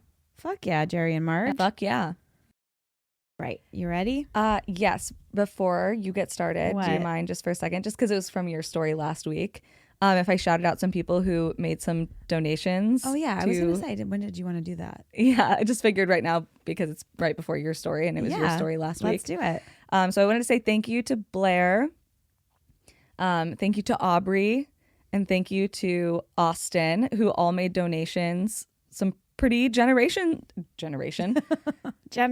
some pretty generous ones to the trans equality organization that we linked last week. And like I said, if you continue to do that in the coming weeks, just send me a screenshot of it and you will get your shout out too. You guys are amazing. Our reception to last week's discussion about trans equality was just like I mean, you guys were like making us cry. It was Yeah. so sweet. And I just want you guys to know, like, we will always stand up for the most marginalized people in our communities, because if you are not uplifting the most marginalized people in the community, you are leaving people behind. And it can only benefit all of us to do that. So trans rights are human rights. And just thank you guys so much for your response to last week's episode. We totally dig you. Yes. Thank you so much. Yes. Sorry. It really means a lot. Right? Yeah. I mean, Yeah. like all week we've just been like so happy to see the response. All to the that. messages, all the comments, it doesn't go unnoticed. Does So, not at all. So yeah. thank you guys so much thank for that. you. Yeah. Okay. Well, my story is not like my story last week. Actually, let me flip it and reverse it there. Last week, my story did kind of involve a mummy, Yeah. and it kind of involves a mummy this week. Okay. So a little bit of a 2 mummy adjacent stories. yeah, sort of. So we're going to be talking about the curse of the unlucky mummy. Okay. So my favorite source was this really, really in-depth article on the serpent's pen by David Castleton. He's like an investigative journalist, and he was really into this story. So he really did a deep dive into it. And then the Vintage News by Stefan Andrews, AncientOrigins.com by Tara Mac Isaac, and Wikipedia. All right. I love it. All right. So this story is kind of like a mix of fact and fiction, which I feel like a lot of our like more stranger, mysterious stories tend to be. Of course. Yeah. But I'm just going to kind of tell it how it's commonly told, even though throughout the years, like there have been journalists that have claimed to debunk some certain parts or some names of people involved. But we're having a good time, guys. We're being mysterious. We're keeping our minds wide open. So I don't care. You know what I mean? All right. So our story starts in the late 1800s when a recent graduate student of Oxford University named Thomas Douglas Murray is going to explore Cairo, Egypt with 2 of his buddies. So Thomas Murray, he's an author, he's a horse breeder, and an amateur archaeologist. And Just sounds like my Wikipedia page. literally horse breeder, Horse breeder, amateur archaeologist, author, self-proclaimed author and archaeologist. That's me. But then he's just kind of like this overall rich dude. Oh no, Yeah, never not mind. you. Not me. Not Not me you. at all. Who's just kind of fascinated with ancient Egypt. So, as I said, Thomas and his 2 friends, they travel to Cairo together and they spend their days exploring. What year is this again? This is like the late 1800s. Okay, so this is when they were like eating mummies and stuff. Eating mummies? Yeah, that's why there's like no mummies left, because they were eating them. Who was eating them? The British. What do you mean? The British are coming. The British are mummying. The British are mummying. They're eating Oh. mummies? Yeah. Do I want to know any more about You this? didn't know this? No, but I'm sick. Yeah, they were like eating them, and they would also like turn them into paint and stuff. Well, that seems better than them eating. But also, like, don't touch a mummy. Yeah, British individuals, particularly during the 16th and 17th centuries, did consume mummies, primarily Egyptian, as medicine. As medicine? Yeah, they like thought it was going to make them better, I guess. Interesting. Okay, well, I don't think Thomas was trying to eat them. I could be wrong. I don't know. No, I could be wrong. I don't actually know, but I would hope and assume. Okay. It was a thing. Wow, disgusting. But they were there to explore because he just like I said, had a fascination with ancient Egypt and the culture and everything. So during this trip, they meet a man at a market who I'm going to assume he kind of like sees these men. He sees that they're little wealthy English boys. And he's like, hello, boys. Let me show you some of my most expensive prized possessions. My most edible mummies. my most delectable mummies in the back. And the man takes them to this area and he shows them the most beautiful, well-preserved casket of a woman who appeared to be like a princess or a high priestess. Okay. So through the images on the casket, once again, Thomas is very into this kind of stuff. So he kind of had studied already like Hieroglyphics. Wow. What the fuck was I about to say? Sometimes words are just hard to say. Hieroglyphics. Hieroglyphics. Okay. Yeah. You got this. Hopefully, yeah. So he had like already studied that kind of stuff. So he was able to determine based on the images that were on this casket that it was like the woman that was depicted on it was named Amun-Ra. So this woman, she actually had named herself Amun-Ra because she worshipped the god Amun-Ra. Big fan. Who is basically like the god of all creation.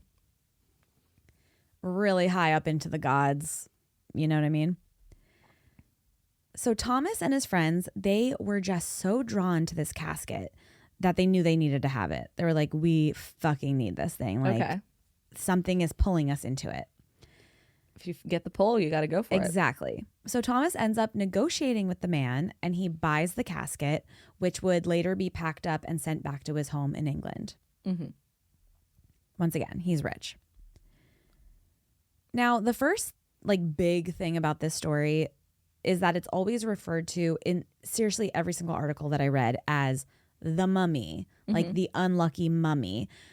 But there really wasn't any mummy involved as far as we know. But now that I'm thinking about it, maybe they ate her. Maybe they ate her. I don't fucking know. Guys, we don't know. It's none of our, I'm not British. Allegedly, there was no mummy. Now I'm thinking maybe there was. I don't know. Cassidy really threw me for a loop here. She could have been eaten. I don't know. She could have been turned into paint. She could have been. They called it Mummy Brown. She could have been in there. That's all I know. Man, just like stop telling me these things. I'm really sick about this. But as far as we know, it was just a casket. It was not. There was no actual mummy involved. However, everyone just refers to her, meaning the casket, as the mummy. Okay. So like I said, it's alleged that the Princess Amun-Ra was held inside this coffin at some point, but her actual whereabouts are unknown, or inside the stomachs of these men. Unknown or digested. You really fucking fucked me over here with this one. I just didn't know you didn't know that. I thought Why would I ever know that? I don't know. We have a podcast about mysterious stuff. I try to not learn about people ingesting mummies. You know what I mean? Like I try to stay away from that topic. I just thought you would have crossed your desk at some point. Well, it's here now. So anyway, as the story goes on, when I kind of refer to Amun-Ra or her, I'm kind of just referring to the casket as a whole. So for the next few days, the three guys, they go on an excursion up the Nile River to go duck hunting. But when Thomas goes to shoot his gun, it explodes in his right hand. Not good. So pretty quickly they realize, oh shit, your hand is fucked up. We got to get you back to Cairo.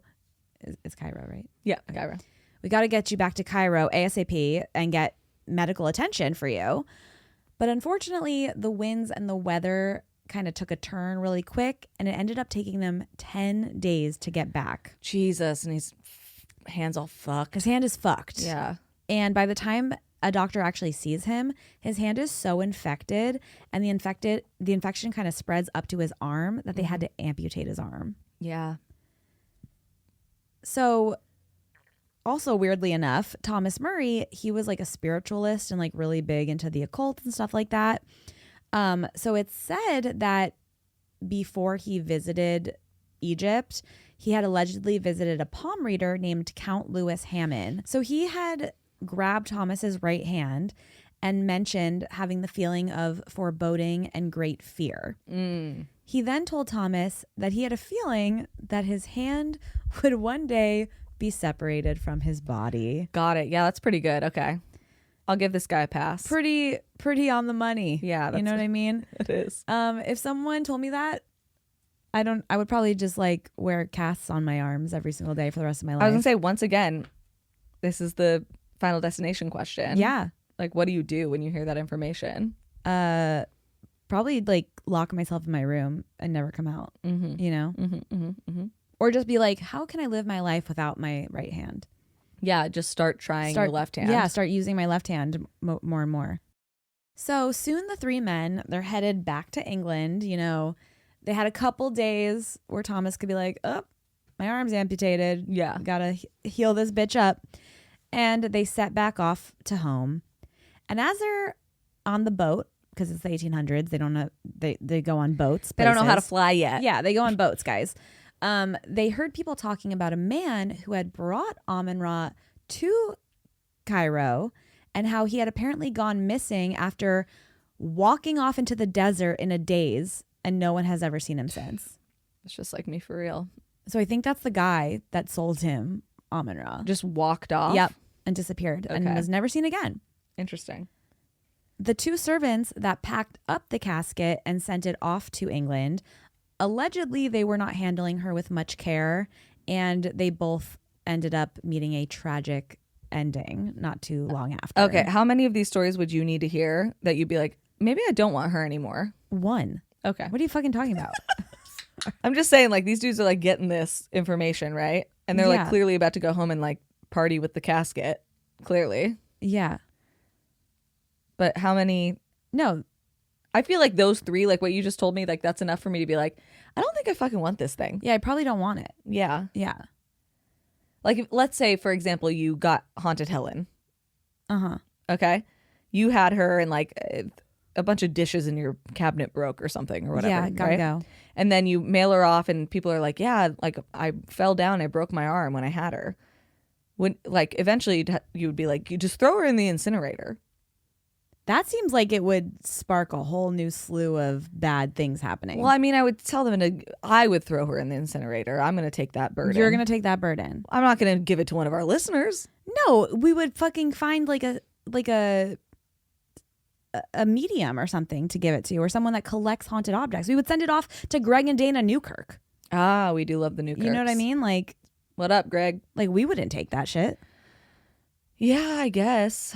Yeah, I mean, maybe they could put her in like some sort of box. Yeah, absolutely a box. Some sort of casket. Maybe a casket. Maybe a casket. Who knows? I don't know. I'm just saying. Yeah, I think like 1, 2, maybe 3. I'm giving her up, I think. You're crazy. The second I hear one story, I'm like, oh, not for me. Gotta go. Got to go. So as if Thomas, wasn't already having the trip from hell, his two friends both died on the trip back to England and had to be buried at sea. Okay, how did they die? Nobody knows. Okay. Yeah, we can't get this. Why would you got to give it up at this point. So Thomas, he gets back home and he's, I'm assuming he's not feeling his best. He lost his arm, his two friends died. And what does he see sitting in the hallway waiting for him? The casket. And he's like, oh, fuck, I totally forgot about this thing that I bought it and had it sent here like, weeks ago. It's giving me the Magnus Archives. Never seen it. It's a podcast that one of our listeners turned me on to. Oh, yes. It's really good. Yes. If you guys are into that kind of stuff, go listen. And thank you for all the recommendations. So Thomas, he no longer feels like that sense of being drawn to this object, like how he felt when he first saw it. Yeah. Instead, he feels this overwhelming sense of dread. And I feel like I'd be repulsed. Yeah, some would even say like a feeling that this thing is evil. Okay. So once again, he's into the spiritual stuff. He's also really rich.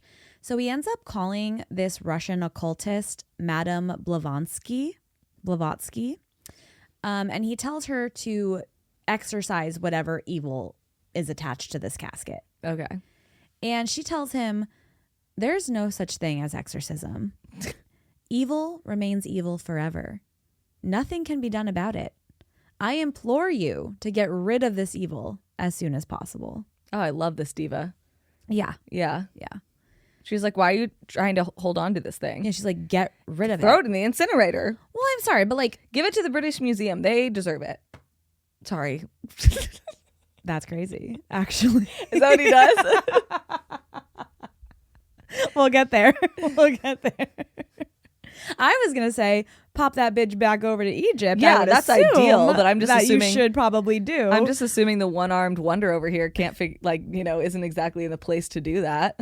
No, that's fair. That's fair. Like, what is he really going to do? Yeah, and like you might, if you're going to curse anywhere with a haunted object, it should be the British Museum. The British Museum. we stole from you. And that applies to basically every country. That's actually so fucking crazy that you said that. So luckily for Thomas, a journalist had heard about his, new acquired artifact. And she was like, hey, I want to do a story on Amun-Ra and this casket. Can I borrow her to like examine her and stuff while I'm writing the article? And Thomas is like, yep. Here you go. Let's go. You can take it, please. It's all yours, baby. Here you go. Have it. I don't care. If you lose it in the mail, that's fine by me. But only days later, the journalist sends Amun-Ra back to Thomas. And she tells him that right after the mummy came into her house, a series of very unfortunate events took place. Okay. So immediately, her fiance broke off their engagement out of nowhere with no explanation. Imagine you were like waiting to break up with this bitch.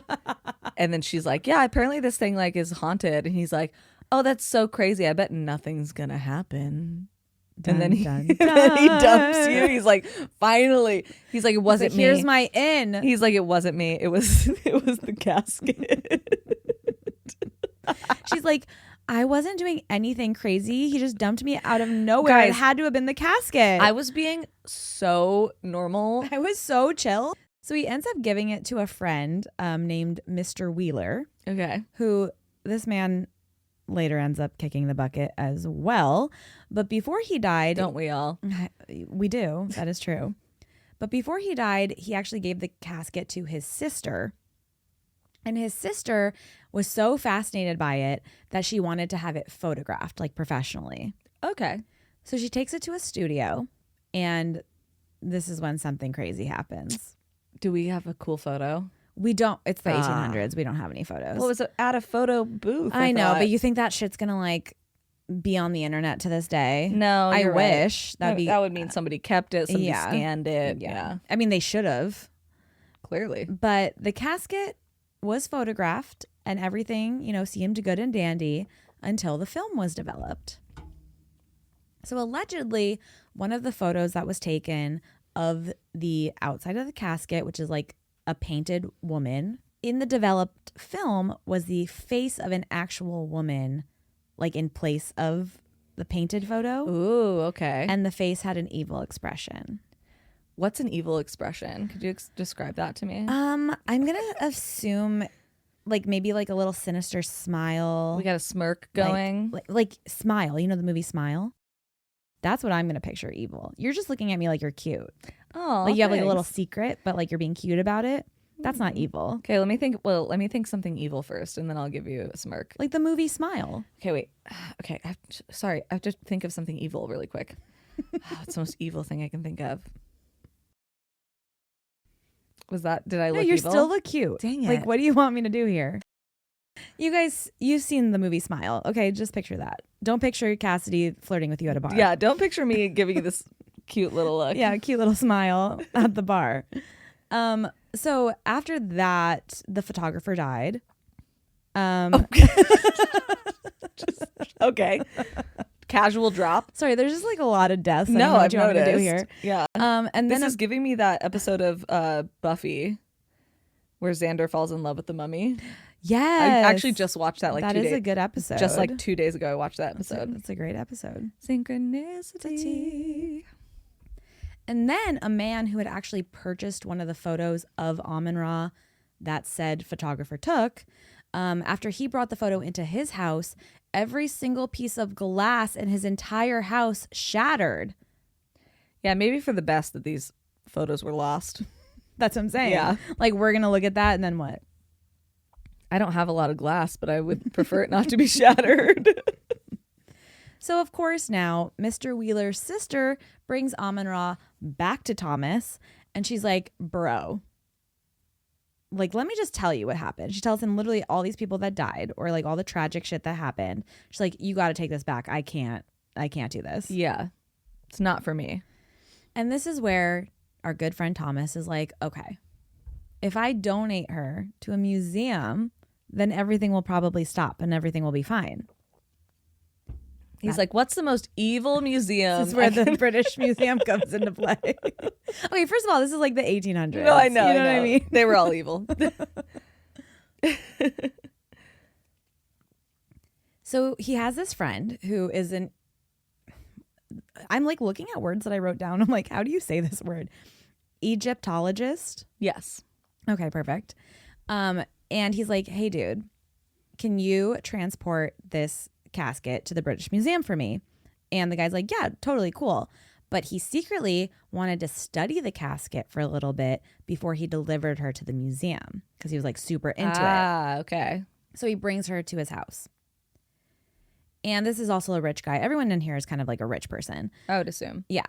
So one of his servants actually said that once the casket was brought into his home, that the man wasn't able to sleep for like days on end, kind of went a little crazy, and then died. Oh. It's not funny, but no, I'm sorry, it's but it's like funny. a little funny. So then the person who picked up Amun-Ra from this man's house to then finally bring it to the museum ends up hitting a person with his truck on the way there. Oh my God. Then the museum worker that was helping unload the casket from the truck broke his leg. And then a week later, the truck driver died. Okay, why not? Sure. That poor truck driver. I'm so sorry, everyone. He's probably union too. This is a curse. It's a death curse, Cassidy. Listen, I know. This is what happens. I'm not happy about it. You're not happy about it. But is it a little funny because it happened so long ago that none of us are mourning these people? Yeah. A okay. little. I'm allowed to have a little bit of levity here. But the good news, guys, Amun-Ra was put on display at the British Museum. Thank God. Thank God. Finally somebody's doing something for the British Museum. So the night watchman at the museum soon reported hearing tapping on the glass where the casket was being held. I hate that. And others reported hearing moans and sobs coming from the casket itself. Jesus Christ. What the fuck? Okay. So moans and sobs. Let's put it on display some more. So a journalist that had come to photograph Amun-Ra when she was behind her glass case, once again, when the film was developed, they see an evil face of an actual woman instead of the painted face that is on the casket. Is there a photo of this? No. I need to see this. This is still photo. the 1800s, by the way. I know. I'm just saying, like, I need to see I'm these sorry. fucking photos. Well, you don't want to because that night the journalist went home and shot himself. Oh. Another employee of the museum said, okay, this one was actually a really crazy story. They said that one night they see a figure with a hideous yellow face come out of the casket and start gliding towards them. I do hate, like it scares me. That's why I'm saying hate. Like, not that I hate. It's scary. It's effective. Like in horror movies when something just kind of glides. Towards you. Ugh. Yeah, it's pretty disgusting. That is upsetting. Gliding and stomping. Stomping. It's really worst. Just either end of like a normal walk. Yeah. Bad. Gliding, stomping, normal walk. Sure, we can get just down with that. Just walk normal. But like if you're gliding or stomping or crawling, I don't need to be involved crawling. in that. Are you fucking kidding me? Frankly, that I don't need to be involved. No, please don't glide towards me. Don't crawl towards me. Don't stomp towards me. It's none of my business. No. Yeah, don't do that. But the employee, for some reason, don't know why, decided to lunge towards this figure. Oh, they're a lunger. Mm-hmm. Okay. He said, "I'm not going to run. I'm going to attack." Lunging. Yeah. As he did, the figure vanished. A Sir Ernest A. Wallace Budge, long name. Such a stupid name. Okay. He was the keeper of the Egyptian antiques at the museum, and he decided to have the casket moved into the basement because he was like, okay, there's a lot of things happening. Yeah. Let's move this girl into the basement for just a little while. Yeah, we don't need this energy right now. But as you might have guessed, because I'm sure you did, the person who physically moved it broke his ankle, and the manager that was supervising this move died while sitting at his desk. Damn. Did you guess that? I think you did. Yeah, I had an idea. The broken ankle was a new one, but I know. Isn't it sad how like some people like maybe just get like a little bit of a broken ankle or break their leg, and then some people just die. So apparently Thomas Murray, back to our good friend with the one arm. Okay. He would often go to the museum to examine Amun-Ra. And when he would bring his friend, who was a very famous investigative journalist, W.T. Steed, or Stead. Okay. Don't know how to pronounce it. So the two men, they actually asked the museum if they could hold a seance of the casket, but they were ultimately denied this because that's insane. I say let them do it. Well, they didn't want any more trouble. There was already a lot of deaths and ankle breaking happening, okay? That's what the British Museum's all about. You would think. But that didn't stop W.T. Steed from publishing multiple articles about Amun-Ra and the curse that she has brought upon people. So he's aware that what's going on. Oh, I mean, at this point, like, Thomas Murray is talking to his BFF W.T. Okay. Stead over here and is like, dude, listen to all these people that have fucked up died. shit happening here. And he's like, holy shit. So they're like both on board that there's a curse happening. And, you know, he's like, I'm going to fucking write about it because why not? Let me get that bag. So in April of 1912, W.T. Steed was invited to speak at a peace conference at Carnegie Hall in New York City. It was wildly believed at this point that he was going to be the new recipient for the Nobel Peace Prize. Ah, okay. So that's, I think, why he was kind of invited to go. So allegedly, while he was on this trip to New York from England, he spent his days on the boat telling everyone about the unlucky mummy and the casket of Amun-Ra, and tons of people were listening to him go on and on about her for days. And they were eating the story up. Not eating the mummy. Allegedly. Eating up the story. Yeah. Loving it, okay? Mm-hmm. Now, I'm not saying that the Amun-Ra curse did this, okay? I'm not. But the ship that W.T. Stead was on going to New York was the Titanic. I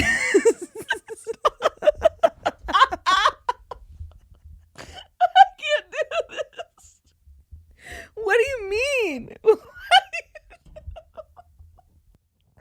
sorry, he died on the Titanic. I'm sorry. That was like a 9/11 jump scare, but it was the Titanic. That was a Titanic jump scare. I'm sorry. You know how I love to do my 9/11 jump scares? I know. Oh, I'm so sorry, Okay. everyone. This man did die on the Titanic. And it's jump scare. It's actually real. He did. No, I know. Wow. There are a lot of articles that say Amun-Ra caused the Titanic sinking, which clearly I don't believe.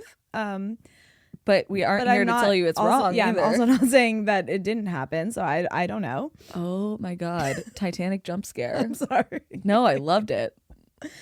Also super fascinating. That man, W.T. Steed or Stead, he literally wrote 2 articles in like the late 1890s about icebergs and shipwrecks. Isn't that kind of crazy?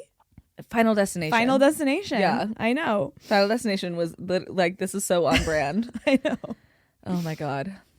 So a lot of people that investigated and researched Amun-Ra believed that the curse was real and that she was, you know, super angry to be taken away from her resting place, obviously, which was Egypt. Like, don't fucking move a mummy or a casket. Stop moving bodies. Yeah, like leave them where they're supposed to be. Have we learned nothing? Literally. Don't move them. Definitely don't eat them. Don't eat them. Don't turn please. them into paint.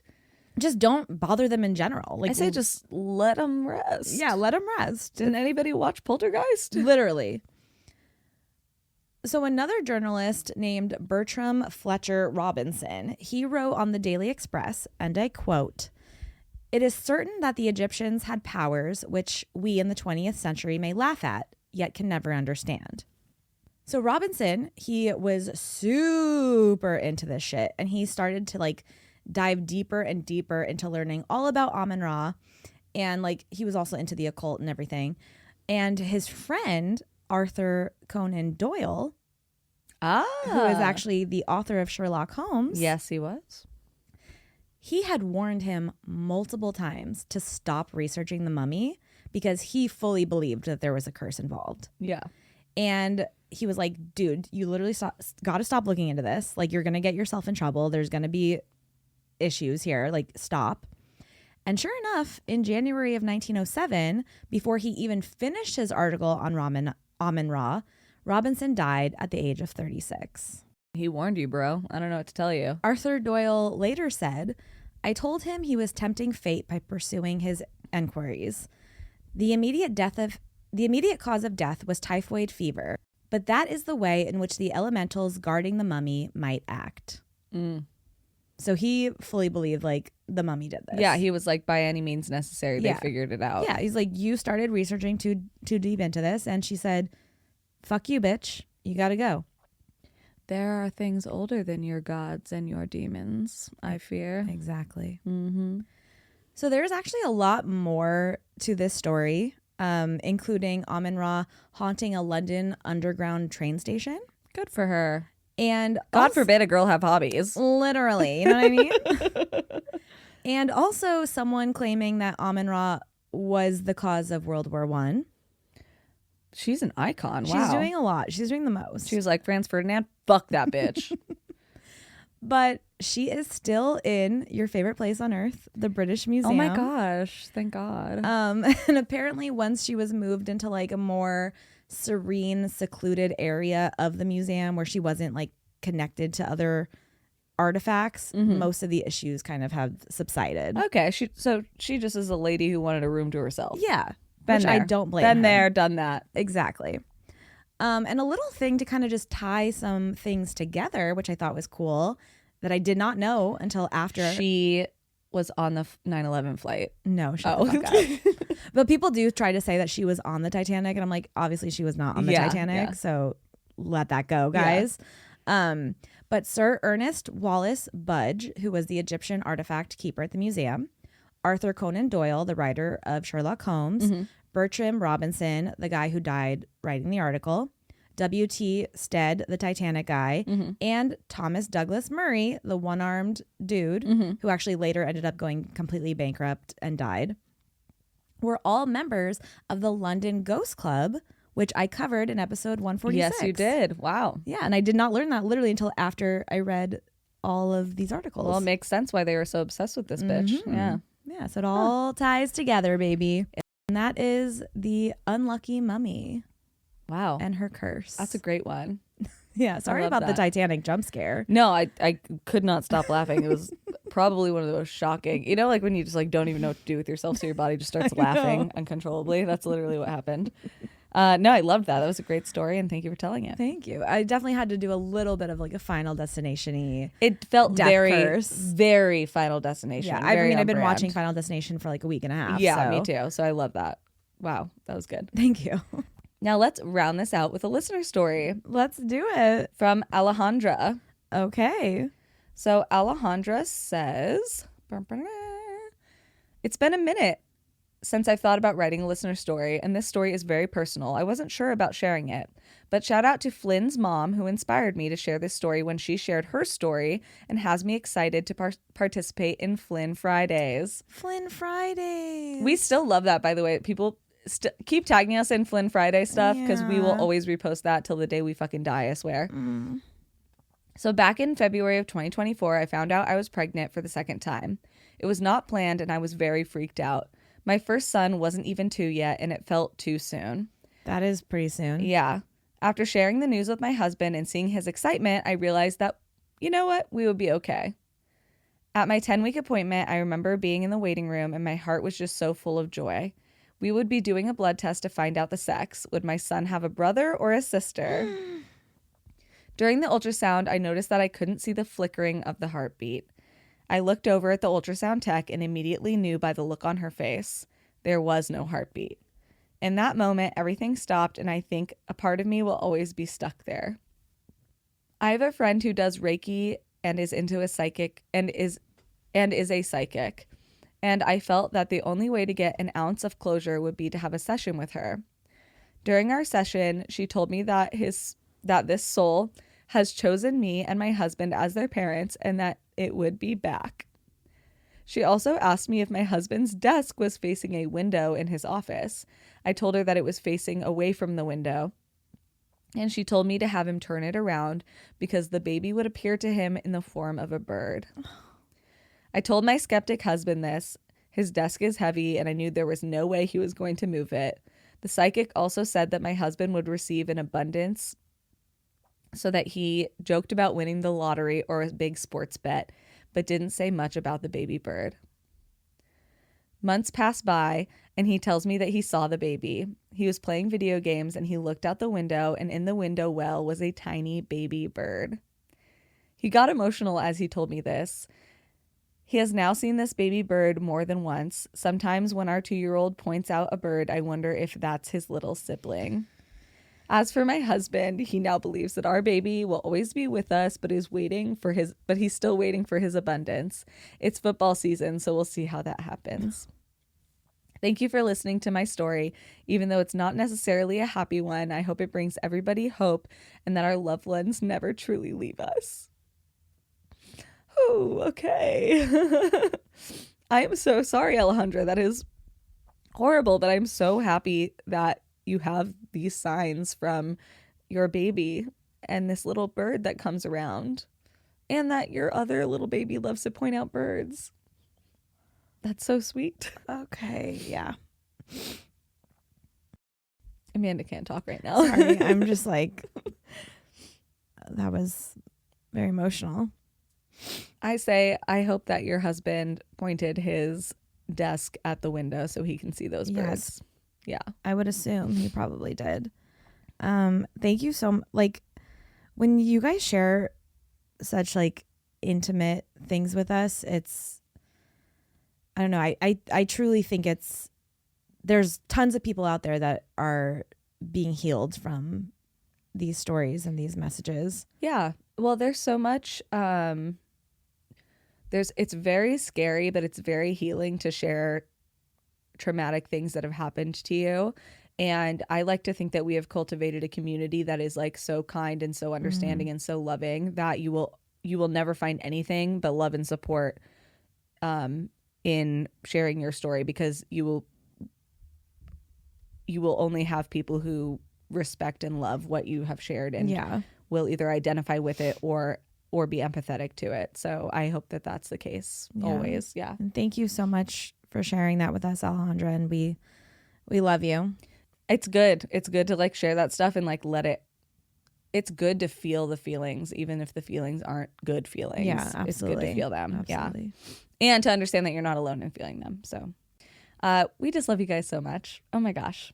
Thank you, Alejandra, for sharing that. If you have a story that you would like to share with us, you can do that at dtkpod.com/contact. You can also send us an email at drinkthekoolaidpod at, I don't know why I never know our email. I know, you always forget drinkthekoolaidpod@gmail.com.